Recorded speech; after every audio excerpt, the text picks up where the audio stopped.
Iba't ibang anggulo ang tinitingnan ng PNP sa pagpatay sa veteranong mamamahayag at dating mayor ng Kalibo, Aklan na si Juan Johnny Dayang.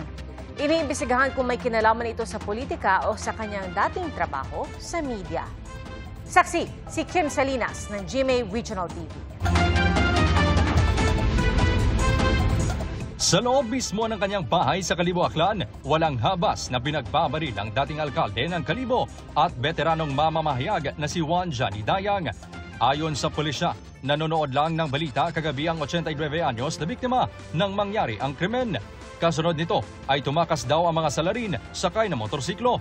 Ang biktimang si Dayang naisugod pa sa ospital pero binawian din siya ng buhay. Nagtamo siya ng tama ng bala sa leg at tikod. Ginataon natong assurance sa atong nga mga pamumuyo, especially sa atong media partners. Dahil nga nga kaso, hindi naton dapat tuhugan, especially concern naton do peace and order. Mariing kinundina ng Presidential Task Force on Media Security o PTFOMS ang pamamaslang at nakiramay sa pamilya ng biktima.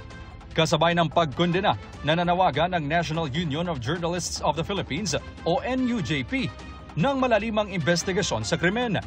Ayon sa tagapagsalita ng BNP, may sinusundan na silang lead at iniimbestigahan na rin ng mga pulis ang mga kuha ng CCTV. Well, definitely we will be looking at multiple angles po. Kahit pa po siya ay retired na po na media practitioner po, ay hindi po yun magiging hadlang para tignan din po natin doon sa mga previous engagement po niya, at least sa activities niya in relation to his being a media partners po. Sa politika, titingnan din po natin yon. Sabi ni Fajardo, nagtungo sa crime scene ng Regional at Provincial Director ng PNP para mangalap ng ebidensya. Para sa GMA Integrated News, ako si Kim Salinas ng GMA Regional TV, ang inyong saksi. Mga kapuso, maging una sa saksi.